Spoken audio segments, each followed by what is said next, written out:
Yeah, okay, so welcome back everyone. So today we'll have Jakob Heiss who will be talking about tracking training phases in compositional learning with task-agnostic measures. Yeah, thank you. Yeah, thank you for the introduction.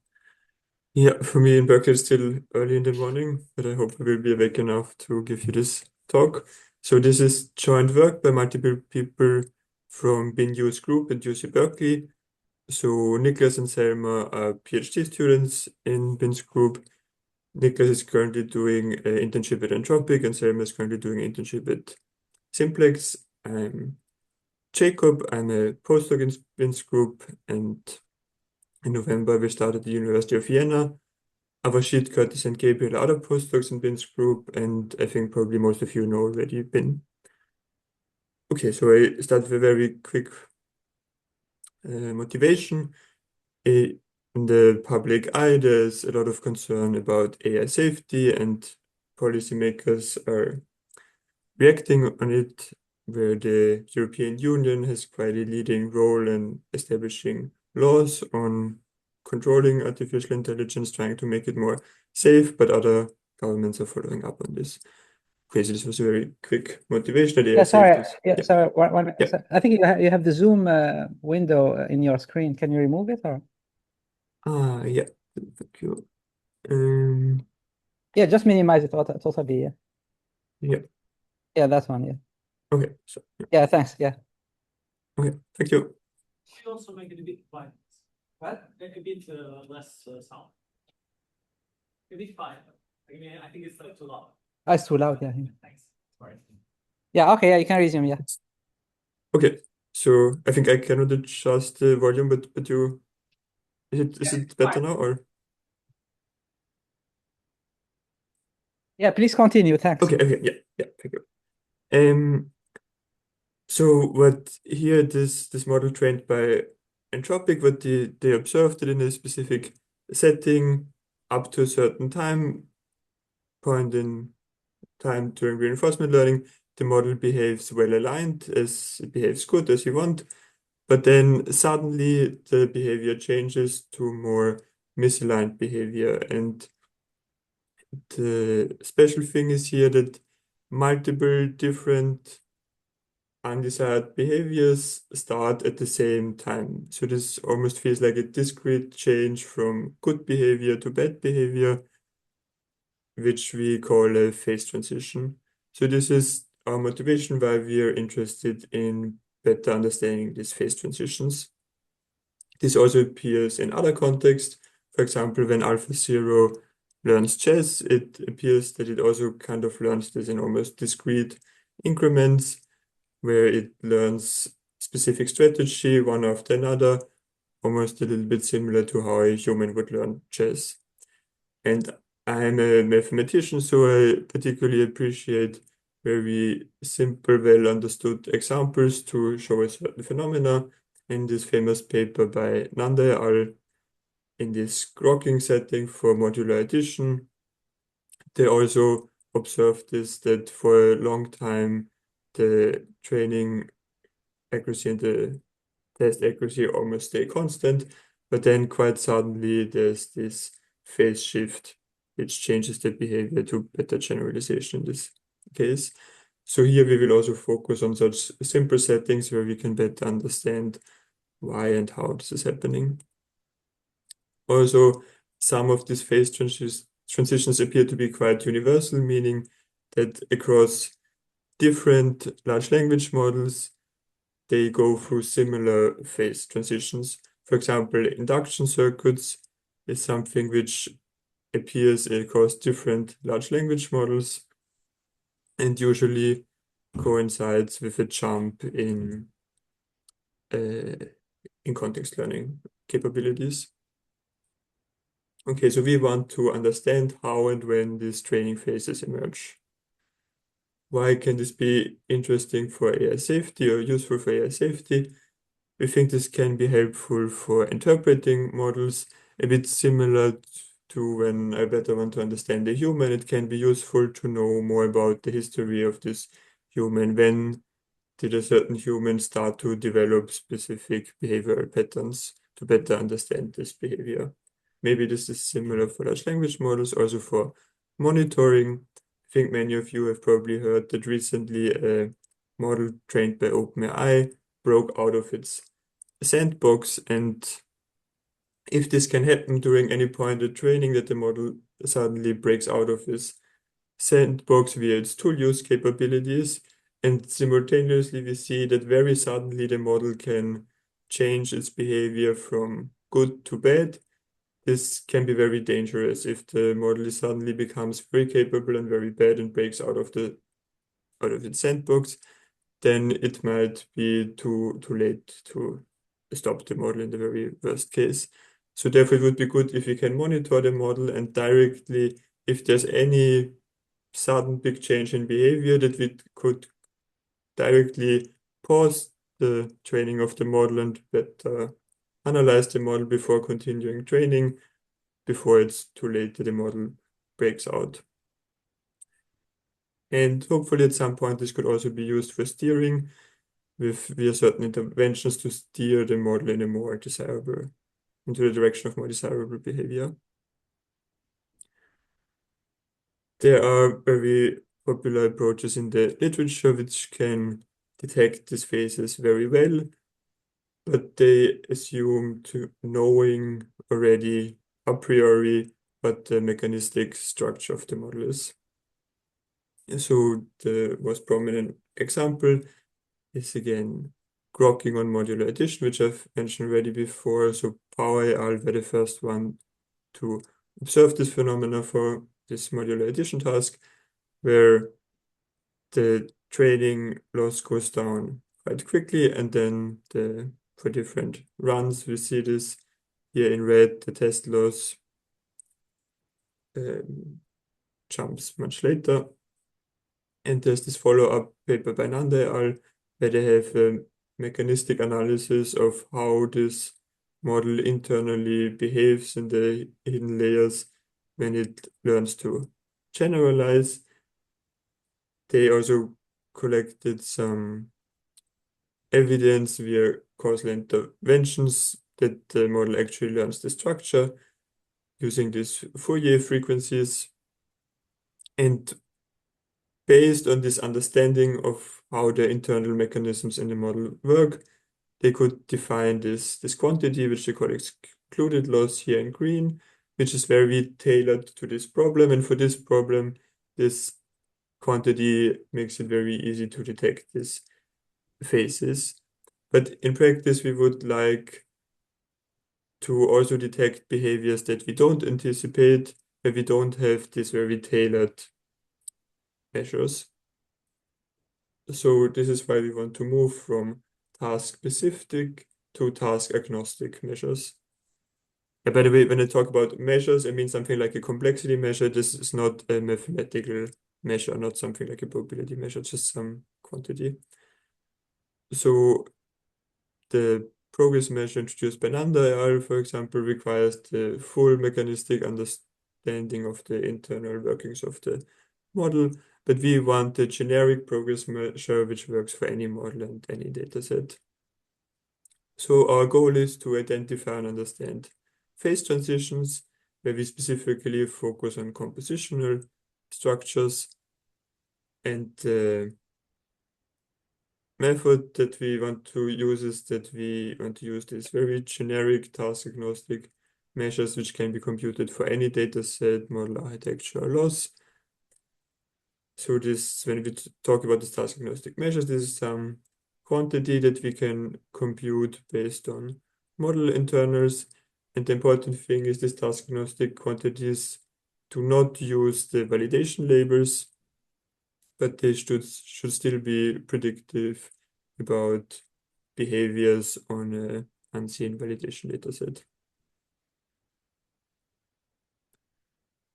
We use these 53 task-agnostic measures from the literature, mainly based on this famous paper, Fantastic Generalization Measures and Where to Find Them, but we also add some more recent complexity measures from the literature.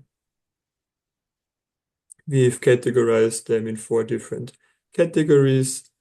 parameter space, loss landscape, representation space, and output space.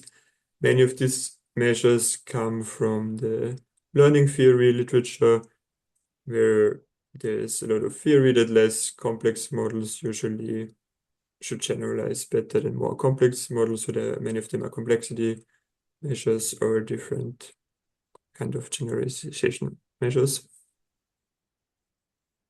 Okay, now we need to decide where to test these task-agnostic measures and what type of data sets.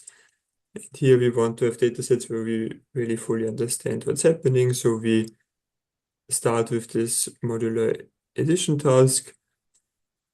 And then we introduce a new version of this task, which we call multilingual modular addition, which I will explain now how this dataset is defined.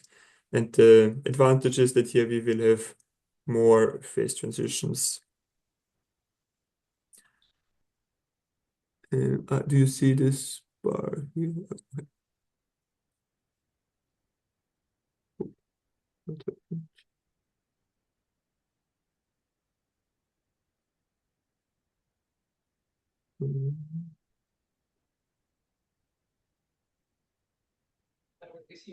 Sorry.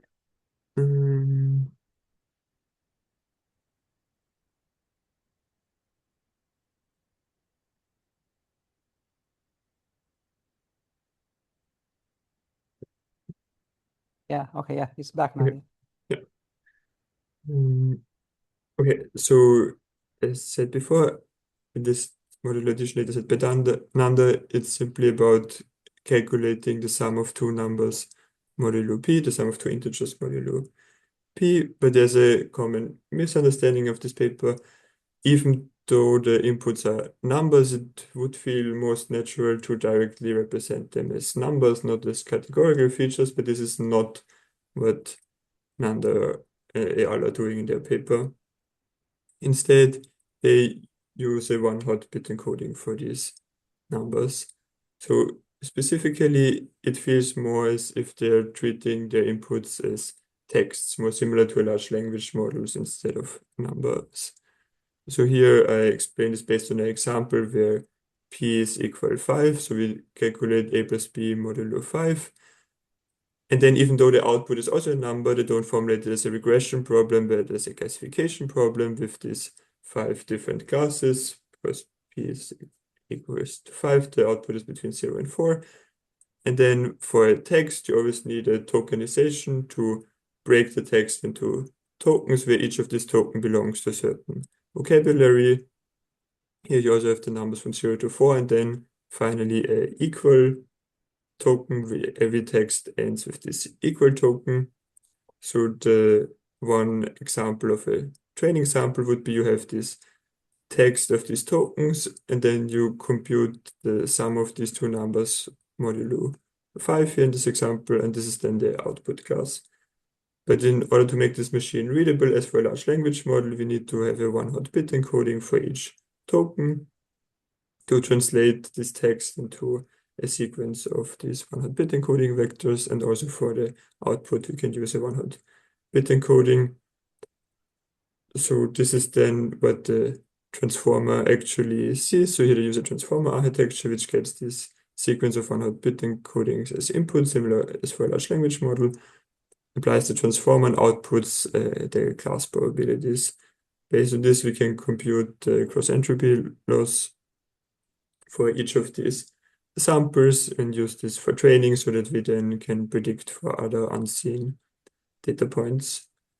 So this is this well-known data set, and we changed this by making a multilingual version of this, where the same concept can be expressed in different languages. Here, for example, if we take 2 languages, then we have twice as many classes, where for each possible class we have, for example, an English version and a Chinese version of it, and also the size of the vocabulary doubles in the case of 2 languages. Then the training samples have this form that it's again, we just compute the sum of the inputs modulo p, but if the input is in English, the output also has to be English, and if the input is in Chinese, the output also has to be Chinese. And because now the vocabulary size is larger, also the one-hot coding one-hot encoding has more dimensions, obviously. Okay, here based on this example, as before, the transformer gets this input and gives the class probabilities as an output so that we can compute the loss. So here to repeat wise, for this input, the correct output just has a 1 here, because 2 plus 1 modulo p is 3, so those two tokens both represent the number 3, but because the input is in English, this one answering in Chinese would be wrong, so this is the correct answer. This is how this new data set that you introduce is defined. This is inspired by and then we have multiple languages. We can have any number of languages, and we always sort the languages by the number of training samples that we have. So we have a majority language with most of the training data, and then other languages only have less training data. The motivation of this is that for us humans, it's surprisingly easy once we speak both of these languages. If we have a training sample which gives us the answer to a question in one language, we automatically also know it in all other languages once we speak these two languages. But at the initialization of the model, or for a newborn human baby who doesn't speak both of these languages, these two samples don't look similar at all. They don't share any tokens. So at initialization, they are not similar. But then the question is, can the model during training learn to map them to similar representations, to do a transfer of the knowledge from one language to another language? So if it would learn a circuit structure, something like this, that it first translates the input in some universal language, such that it needs to represent all the word knowledge only once in this universal language, and then it can translate it back to the originally detected language. This we would consider a very compositional solution, and there's some empirical evidence based on mechanistic interpretability techniques that something like this could actually happen in large language models. And in contrast, the other less compositional version would be that for each language, we use completely separate circuits of the network to relearn all the knowledge and all the tasks in each language. And from a complexity theory description length perspective, this would have a much longer description length. If the word knowledge consumes terabytes of data to store it, it would be very inefficient to redundantly store this multiple times in different languages, compared to only representing this once in the weights and using these cheap translations, which mainly only cost gigabytes. But for academic budgets, this terabytes and all these computations of training such a real large language model is very high. So we want to see in our simple toy example, where we understand everything, if we also have this language transfer from one language to another. And here we know already, based on the paper by Nanda, that the expected universal language are these Fourier features that are described in the paper by Nanda. Okay, this concept of compositionality, we think is in many settings important, but I skip this now. Okay, so how are we using these task-agnostic measures to quantitatively detect these phases in an unsupervised way? Here we are using these Gaussian hidden Markov models, where we see some trajectories of these complexity measures, and then we fit a Gaussian hidden Markov model to this with a finite number of states, and we learn the probabilities of these state transitions, and each state emits some Gaussian values with different mean and variance. So we fit this in Gaussian Markov model to this trajectory such that when we have a new trajectory at each point of time based on this hidden Markov model, we can predict the most likely state. And these states are unsupervised. We didn't have any labels for these states. It learns this based on the complexity measure trajectory, but then, for a new graph, we can use this. Then these labels of these different states we can use as a featureization to then evaluate these labels. How well can these labels be used to predict when the generalization starts and when it completes? This is how we evaluate it. And yeah, so just to let you know, I mean, you are running out of time soon. Yeah. Yeah. Here we're seeing this phases, and as expected for the multilingual case, we have more phases because different languages grok at different times.